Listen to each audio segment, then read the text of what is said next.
And now, from Greater Sandton and beyond, get ready for the Sandton Times Hour with your host, Alexander. Straight into it, ladies and gentlemen, everyone in between and beyond. Welcome to the Sandton Times Hour. It's edition 191. It's week 16 of 2025, and I'm Alexander Leitner. And this is the Sandton Times Hour. And I can't believe we've only got a few more editions to go before we hit 200 editions, which is, I think, pretty spectacular. A very special welcome to everyone listening for the very first time, if that's you, on 919 or online, as well as on Sandton Times Hour Nation. If you're in Johannesburg or Pretoria, across South Africa, or everywhere or anywhere else in the world, wherever you are, I'm happy to report that all is well in Sandton land. And enough about me, let's talk about you. I'd like to hear from you, and if you want to get in touch, you can do so in a myriad of ways. You can send your questions, your comments, or your feedback to editor@sandtontimes.co.za. You can connect on social media @Sandton Times, or visit the website www.sandtontimes.co.za. Of course, there's the WhatsApp line 084 Sandton. That's 084 726 3866. That's the exclusive Sandton Times WhatsApp line. Make sure you save it and use it to send through your voice notes, your text messages, and so much more.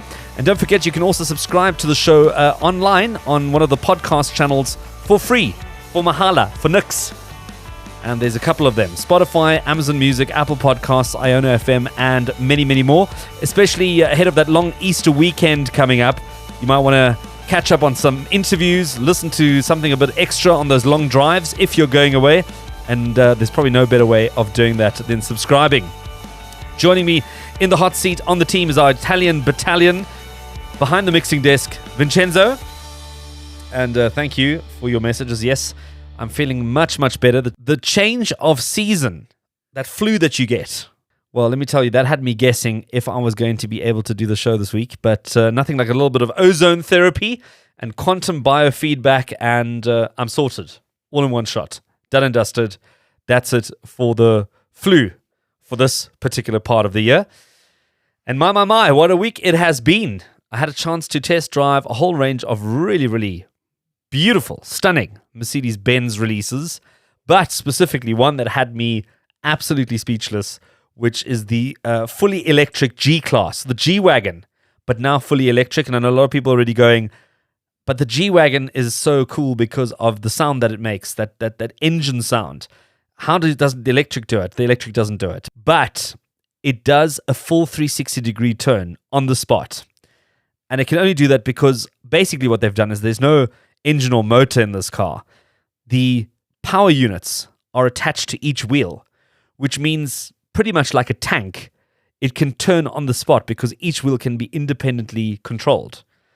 We're going to be putting some content up on the website and on the social media channels so you can just see what this looks like. But it is the most incredible ride, I must tell you. I wasn't a big fan of the G-Wagon to start with. I don't know if it was the looks. I don't know. There was just something that I didn't like about it. It didn't appeal to me from the onset. But having driven this car now, having been in the electric one, game changer. It's such a popular car in Sandton. I think what we're going to need to do, Vincenzo, let's try and see if we can get the CEO from Mercedes-Benz on the show. And let's chat about this because I think this is really going to be interesting for a lot of people. I also had a chance to meet a delegation from Thailand. They were out here. It looks like Thailand is coming back up on the radar. It was a very popular destination for South Africans before COVID. They had somewhere in the region of over 100,000 South Africans going to Thailand on an annual basis. It's down to 67-odd thousand, call it 68,000. Still the biggest market in Africa for Thailand. Obviously, the direct flights or the lack of direct flights does make a bit of a difference. There's plans to now ramp that up again to get South Africa back on the map for Thailand. As I said, it was one of the top destinations. What makes it really interesting is that the average South African that used to visit Thailand or is visiting Thailand stays between 14 and 16 nights, which is really interesting. We're going to be looking more into this in the coming months. But back to business this week. Who are we talking to this week? In a bit, I'll be chatting to a dynamic businessman, speaker, and author about his latest book, which will challenge us all to ask the question, are we still relevant? Be it in business or in life, Stick around for this one. Then we connect with our entertainment commentator about some cult documentaries of yesteryear involving some different sports. It's going to be another entertaining chat. And finally, I chat to the CEO of an ever-prominent bank in South Africa about how South Africans have been spending their hard-earned money this past year. All this and more up in the next hour. Show some love. Subscribe, share Leave a review and rating for the Sandton Times Hour. on your favorite podcast app now. Promote your brand. Advertise your business. Our audience could be your next client. Contact the Sandton Times today. You're listening to the Sandton Times Hour. Well, staying relevant isn't just an advantage. It's a matter of survival for most of us. And my first guest this week knows it better than most. Richard Mulholland, most people just know him as Rich. He's lit up stages. He's gone from Johannesburg to places like Jakarta and further. He's a rock and roll roadie who turned into a business maverick in a presentation powerhouse and a global keynote speaker. And his latest book is called Relentless Relevance, where he invites you to step off the treadmill of comfort and onto the fast track of curiosity. And part business manual, a part manifesto for change. And it's not just a book, it's possibly a wake-up call for anyone wanting to matter in the next chapter of their work, life, or leadership. And he's also founded one of the largest presentation firms in South Africa, Missing Link. He's coached top executives across almost all continents. And he's also spent 2 decades helping people and organizations cut through the noise and becoming unforgettable. And now he challenges the myth of legacy thinking and explores what it really takes to be a threat to the future before the future threatens you. Richard Mulholland, welcome to the Sandton Times Hour. It is wonderful to be here. And what a fantastic intro. Thank you. Well, Richard, I hope it hasn't put too much pressure on, but a man who knows presentations and who is a very well-versed public speaker, I think you are going to absolutely smash it. You're joining us from the Isle of Man, Richard. Before we get going, I want to quickly ask you, you've moved to the Isle of Man fairly recently. Yeah, February last year. So just over a year, I moved here with, it's the 10% South African. It's the highest percentage per capita of South Africans outside of South Africa. You beat Australia. Per capita. Look, it's a small country. It's 85,000 people. Incredible South African diaspora. You don't even greet people. You don't even say how's it when you see K-Way because it's so common. I always argue that's the shortest measured human time is the difference between a South African abroad seeing the K-Way logo and saying how's it. I absolutely love that. And I've had a couple of moments of that as well when I was in the UK just a couple of weeks ago. But Richard, back to the business at hand. What does it mean to you to be relentlessly relevant in a world of constant change? And why is it no longer enough to just be good at what you do? It's quite funny when you said the business at hand. That's the definition that I have in the book. The definition of relevance is the state of being appropriate to the matter at hand. This used to be something that we could check every few years from a business point of view, even from a personal point of view. Are we still appropriate to the matter at hand? And then that begs the question, well, what is the matter at hand? What makes this difficult today and why this is a topic worth investigating today is that the matter at hand shifts quicker than it ever has before. And so we really, really have to be constantly vigilant around what matters to the other humans at the moment and am I appropriate to it? And that's what I wanted to explore. If you say relevance isn't a milestone but a path, what are some daily actions individuals and businesses should take to stay on a path? Yeah, so the first question really has to be, and I know this sounds like I'm repeating myself, but this is the cornerstone. I would have a weekly huddle. In your weekly huddle, we would be asking the question, what is the matter at hand and are we still appropriate to it? Is the way we solve the problem still the best way? These are the questions that we have to ask ourselves. Because the world is changing, we have to be curious. So the 3 attributes that I believe that we have to have is we have to really, really lean into our curiosity. We have to be very, very excited about and optimistic about the changes happening in the world. And we have to be playful with those changes. I use the term mischief, which is kind of, we want to be attacking the status quo, not in a terrible way, but in a mischievous way, a playful way. And we have to embrace the future with these 3 attributes. Optimism, curiosity, and mischievousness. I mean, you also encourage people to move away from legacy thinking. I was going to ask you kind of what are some of those telltale signs of legacy thinking? I was just thinking about a meeting I was in this week where we were discussing an agreement or a contract, and someone said to me, we can't not do that agreement or that part of the contract because it's part of the process. It's always been that way. even though it didn't make any sense to even have that page in the agreement. Yeah, totally. I mean, in an established organization, innovation doesn't happen when you start doing something new. It happens when you stop doing something old. A case I put forward in the book was quite funny. It happened last year to us. We had the software that we were running, and we were running two sets of sales software to create. One was sales software and one was proposal software.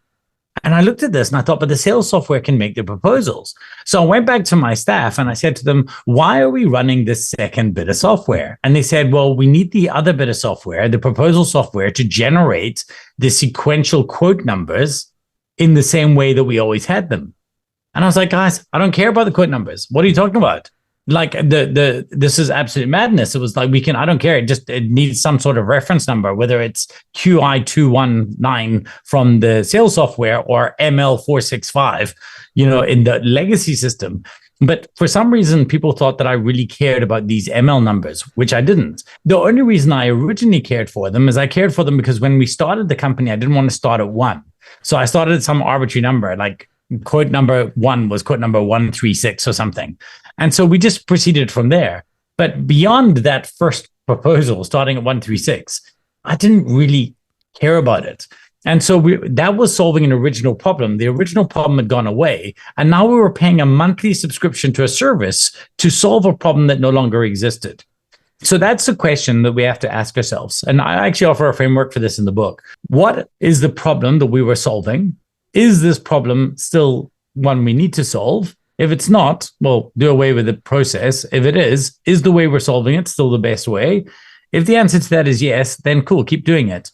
But the caveat I would always say to people is, if you had to quit the company you're at right now and being brought into a new company or start your own company, and somebody said to you, you still have to solve this problem, what's the way you would solve it today if you were starting now? And if you find yourself not wanting to use a legacy system, or realizing that there's definitely an easier way to do that, I think you should, look for a better way. Now, the one thing about this is we must be careful that we don't chop and change. We don't have to be on the very front end of the innovation cycle. If there's a brand new technology that came out today, I'm not saying that. I'm saying we need to be part of the early majority embracing new technology.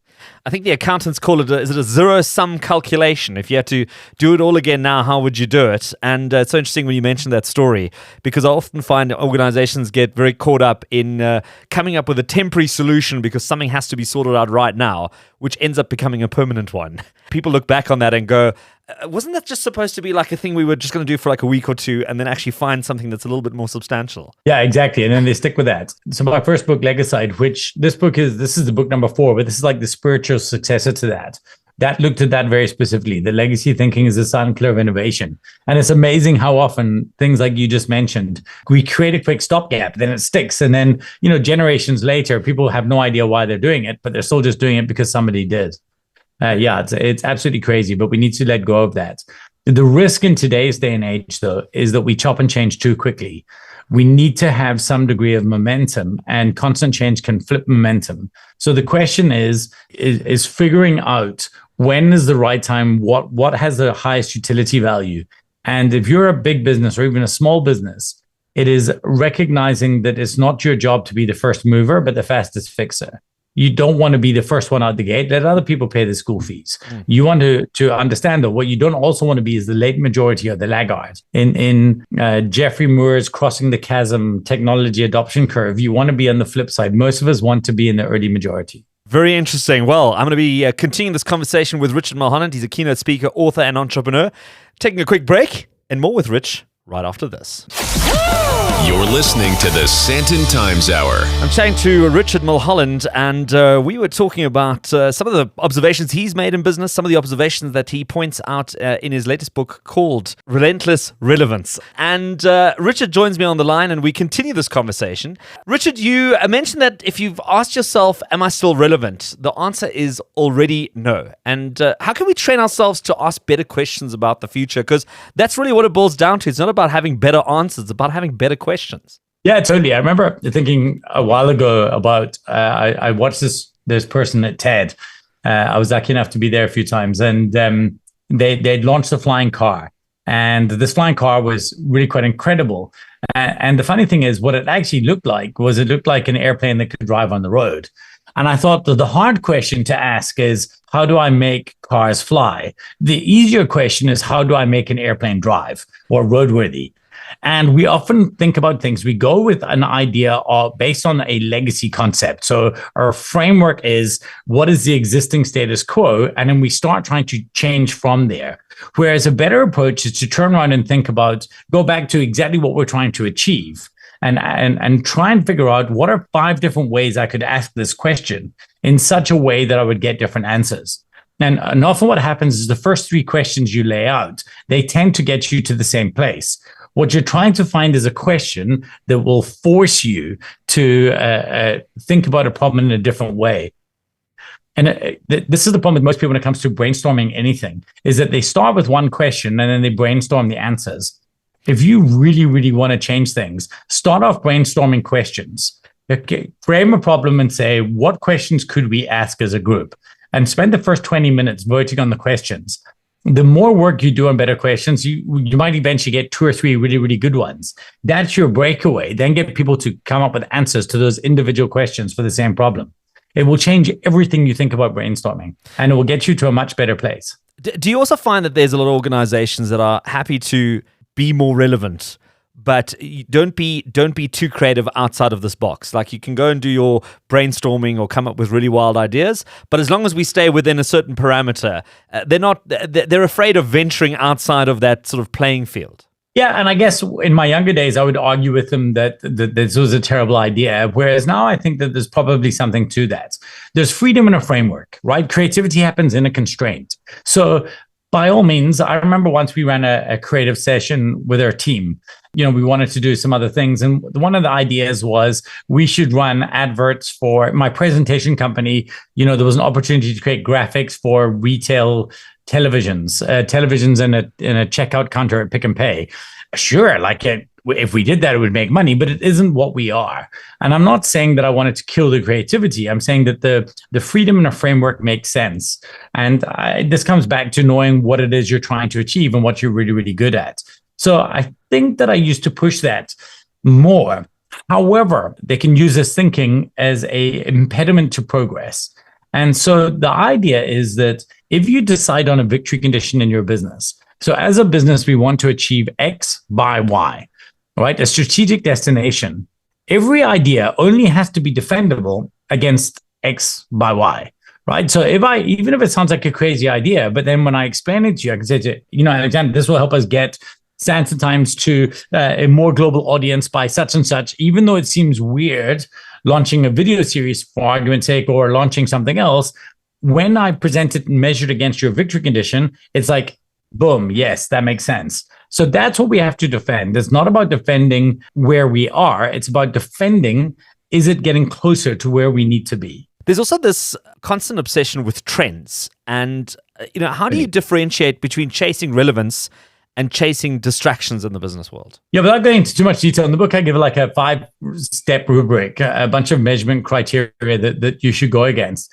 But I think there's a number of questions you just need to ask yourself. Is this something that is widely adopted, or is it narrowly adopted? Is it something that is available for a niche? Is it a stopgap, or is it the end state? So, for example, the 4th Industrial Revolution, that for me was a trend. It was like a stopgap. It was like something between something. In fact, there was variables. There was 4th, that presupposes a 5th or a 6th or 7th. There was industrial, that's a category. So is it one or the other? And revolution versus evolution. Whereas if you look at AI is a reframe. It's an infrastructure inversion. It's the next level of something. I know people roll their eyes when we bring up AI at conferences and events now, but we don't get to do that anymore. This is a step change. It's an end state, and when I say end state, I mean it is the end of the world in which we didn't have it, and it is the beginning of a world in which we do.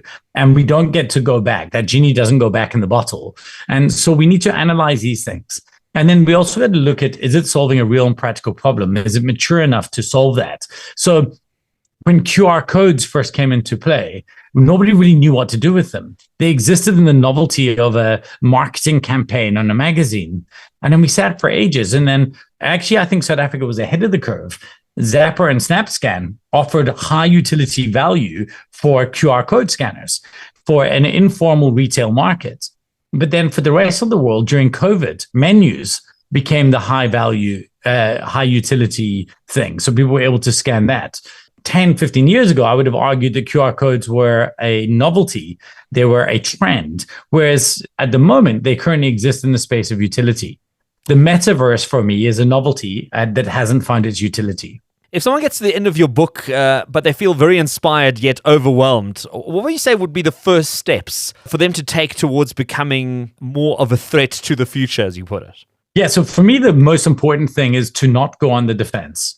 The knee-jerk reaction is try to defend where we are. If there were two armies, one army was defending and the other was leading the charge, I would always argue to lead the charge.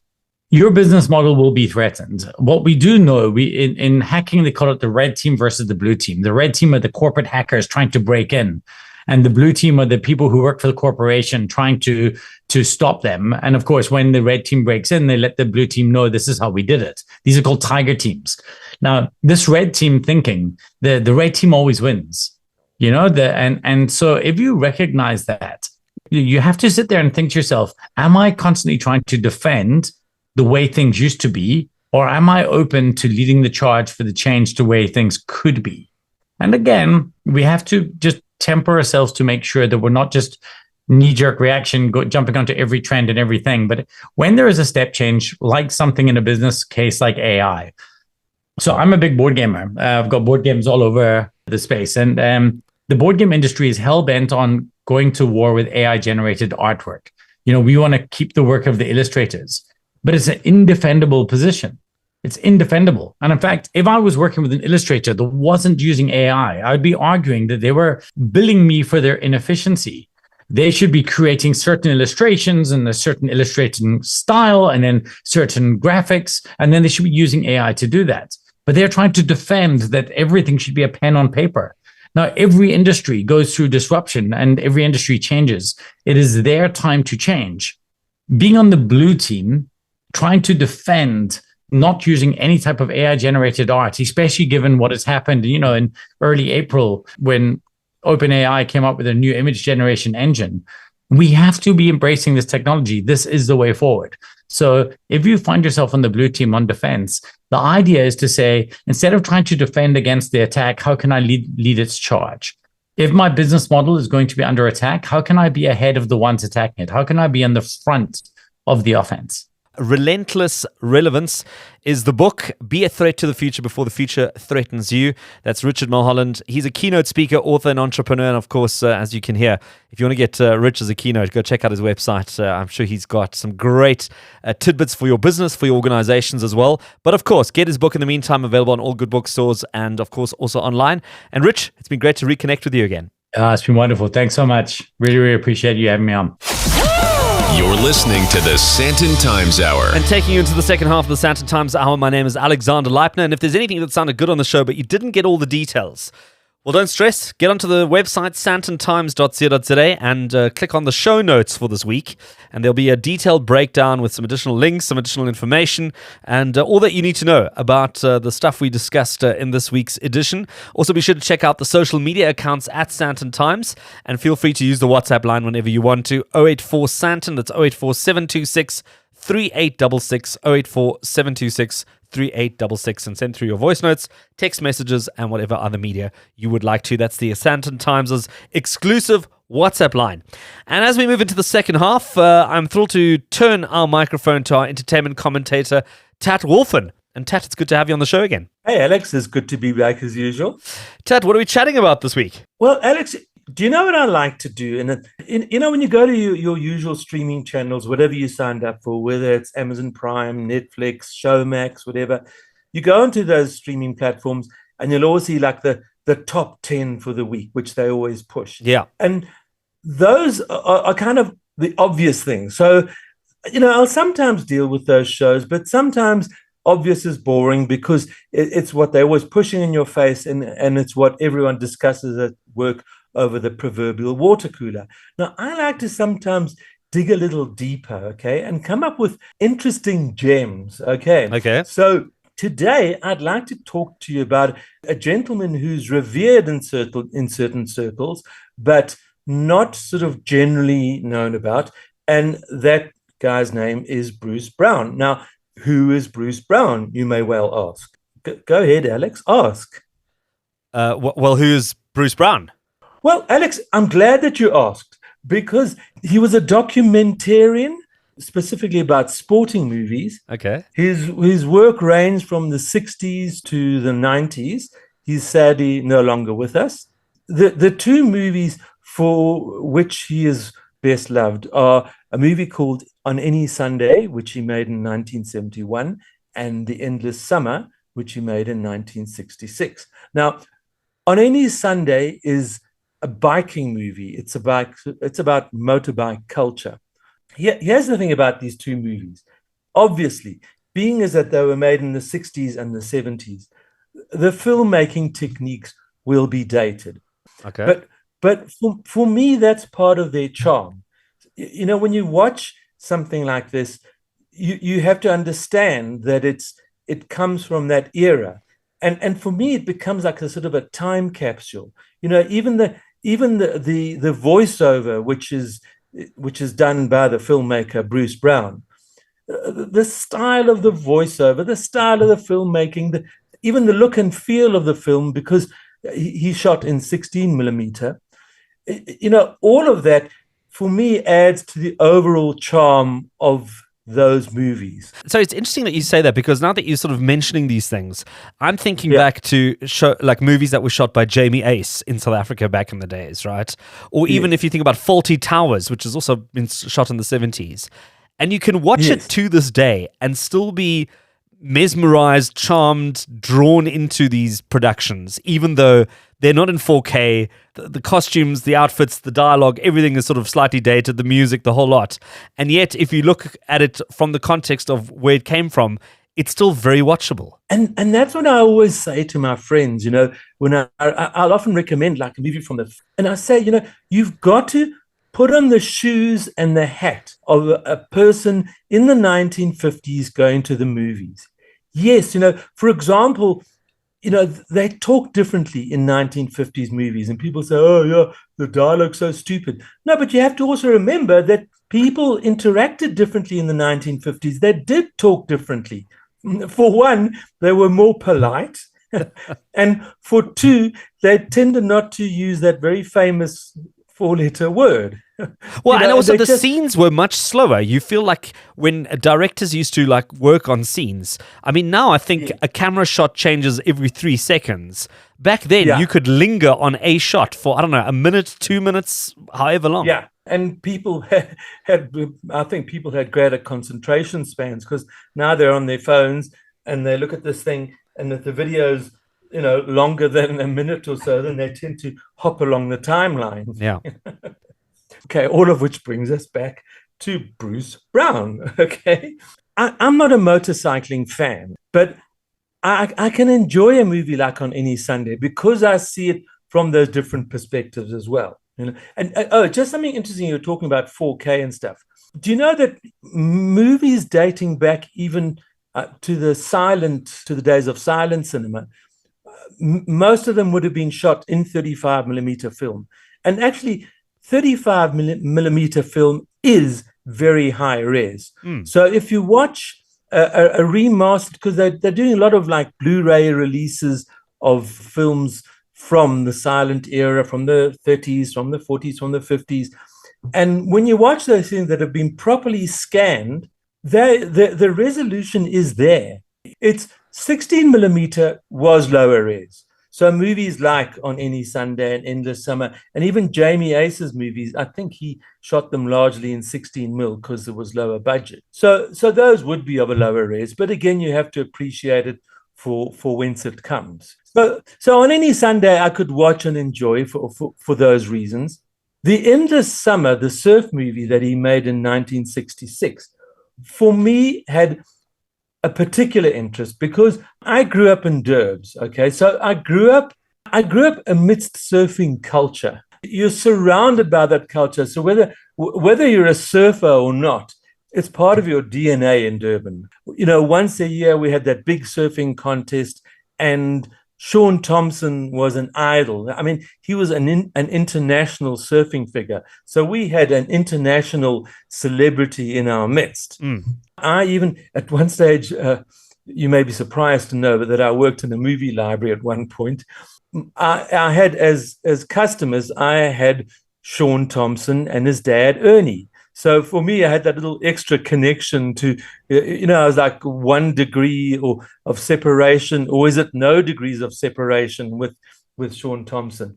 So for me, the Endless Summer had a specific resonance. And I'm going to tell you an interesting piece of trivia. Do you know that we have a beach in South Africa, in St. Francis Bay, that is named after Bruce Brown? And you can look it up on Google Maps. It's called Bruce's Beauties. How's that for a piece of trivia? No way, I didn't know that.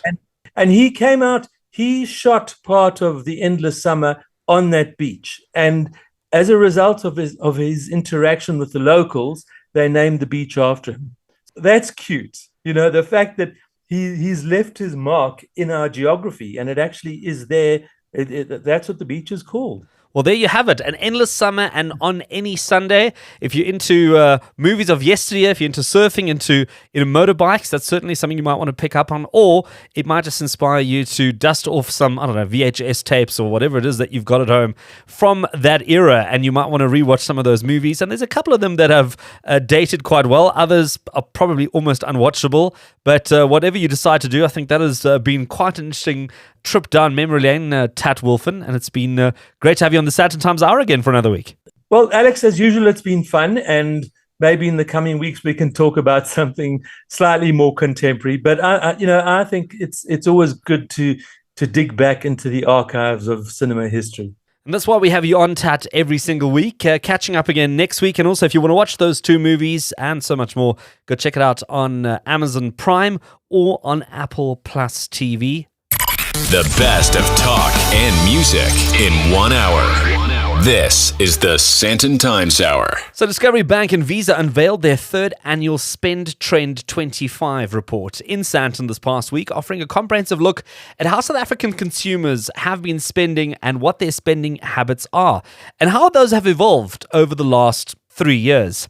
Drawing on a powerful combination of credit card data and a newly commissioned national survey, the report unpacks key shifts in financial behavior, from the rising dominance of digital payments to growing concerns around banking security, and a very interesting trend when it comes to subscriptions. Well, to delve deeper into the insights, I sat down with Discovery Bank CEO Hylton Kallner, and he sheds light on how South Africans are really prioritizing when it comes to spending, and why digital financial safety is fast becoming a top priority for consumers. I kicked off our chat by asking him about some of the key takeouts from this year's report. The Spend Trend 25 report really kind of builds on the first 2 years that we partnered with Visa, and really kind of continues to focus on consumer spending, how much they spend, what they spend on, and how they spend. In terms of how much they spend, we've seen continued real pressure at a discretionary level amongst consumers. I think that's something that we were expecting in the report, and it came through. But what was interesting is that we saw consumers accessing not just credit to fund their kind of everyday needs, but also for the first time long-term savings in areas like two-pot withdrawals from retirement funds, and so we saw that coming into the system, but also assisting people to kind of pay down debt, which is really, really important. So that was a kind of a good finding. Secondly, we continue to see a kind of return to work. Post-COVID, we've seen significant increase in travel, and this year we also saw that continuing into the work environment, with a lot of people returning to the office. And while the office might be closed for some, we saw an increase in immigration as well. So we can actually see travel behaviors coming together with kind of work behaviors, and some of the routes that we've seen in terms of travel, like Johannesburg, George, and return, being some of the kind of the fastest growing areas of travel and spend in that category. And then interestingly, we've seen the emergence of real digital subscription growth. Initially, we saw streaming services moving into kind of the basket for clients. This year, we've seen the emergence of AI services. being one of the fastest growing areas of spend. That's been quite interesting. We often think of AI as helping organizations with kind of better service, more efficiency, to be seen become a consumer product as well. And then finally, the continued growth of digital payments. And that's been a continued acceleration. And one of the interesting insights in the survey that we ran is that 2 out of 3 of the cardholders surveyed are almost cashless in their day-to-day spending habits. And that's something that we're seeing really kind of drive the digital banking landscape. I think during your presentation, you also pointed out that Discovery Bank as a brand, as a concept, came about at the strangest of times, so call it that. COVID, into a high inflation environment, now obviously living through the US tariffs and all the exciting things that are happening in the economy. But you do have sort of 3 data points now, because it's going into its 3rd year, and I suppose each good statistician would say that's a good one to work with if you've got 3 data points. Is there anything that you've seen sort of over the 3 years, or have you dug into those 3 years and said, wow, there's some definite pointers that are coming out, things that are standing out that we are going to look a little bit deeper into? So I think the digital subscriptions and digital services are definitely one standout feature. And what that means is that people are kind of leaving their digital banking details and their card details and digital tokens all over the place. There's kind of a digital footprint that every time you subscribe online to a new service, you're leaving your card details on file externally. That creates a real security imperative for us as a bank to be able to enable our clients to control exactly where their cards are being held and pause or delete them at any point in time. That's something we've just launched, and it makes digital subscription services much more secure for our clients. The other thing that we've seen is the emergence of convenience. As people focus on value and also the kind of the cost of transport and travel increases, we've seen a focus on convenience services. And today, in the age group 31 to 40, 20% of grocery spend is now online through the convenience services. That's been something that's really kind of built and is coming through quickly. I'm not quite sure how the team at Discovery Health are feeling about the takeout element growing. Not necessarily always the healthiest, but you do point out that when people shop online, they do shop healthier than if they walk around in store. And also that they start off healthy on a Monday, but by the time the weekend comes along, there is a decline into slightly more sweeter and indulgent things. Yeah, a fantastic insight by the team. And it talks to kind of just how granular the data that they're accessing really is. And an interesting insight is that when people do shop online, their basket tends to be slightly healthier. About 30% of online baskets are healthy foods, and 27% when in-store. And as you say, that in-store basket changes from Monday through to the weekend, moving from about 40% healthy down to just under 30% healthy. So, that's it kind of talks to people's mindset, I think, as they get closer to the weekend. But for us, the focus on making healthy food more affordable is incredibly important, and we see it coming through.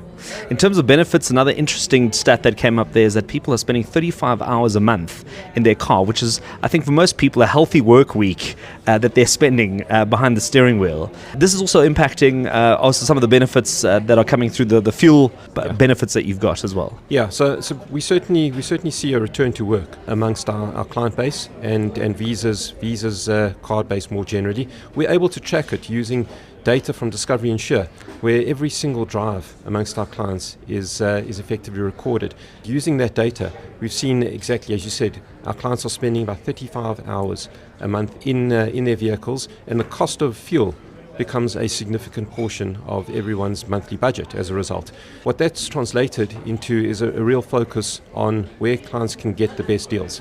And in the case of Discovery Bank with Discovery Insure, we offer a significant discount of up to 50% of your fuel back every single month, and based on how you're driving and how you're using your bank account, the result of that is that we see a disproportionate share of people's fuel spend going through Discovery Bank cards. They're using them more and more as a result of a focus on value and getting the cheapest effective price of fuel. What's been the most interesting data point for you when you look through this report for this year? Sure, there really are so many. I mean, for me, maybe one of the most interesting is the fact that the kind of semigration trend is really coming to the fore, and And the most expensive flight that we've seen across our client base as a result of that is Johannesburg to George, which you wouldn't have picked as a mainstream destination, but it's because people are commuting more and more. And so we see this merge of travel and work and return to work, but from long distances, and that's been quite interesting. That was CEO of Discovery Bank, Hylton Kallner, touching on the Spend Trend 25 report. One thing I can tell you when it comes to travel is that some of the best flights to catch between Cape Town and Johannesburg, if you want to save a few rand, is to fly on the late night flight. So those are the ones past 8 p.m. But the most expensive flight down to Cape Town is somewhere between 2 p.m. and 3 p.m. on a Friday afternoon. You might want to avoid that one. Well, that's all we have time for on the Sandton Times Hour this week. As always, available on all leading podcast platforms, including Apple, Amazon, Spotify, and so many more. Feel free to send through your questions and comments if you would like to on email, editor@sandtontimes.co.za, on social media @Sandton Times, on the website sandtontimes.co.za, or on the WhatsApp line 084 Sandton, which is 084 726 3866. Send your voice notes, your text messages, and so much more. Thank you to all my guests who made time to be on the show this week, as well as the team behind the scenes that makes all of this possible and makes us sound good. Thank you for listening. Enjoy the long Easter weekend. Enjoy a bit of a break. And God willing, we'll do it all again next week.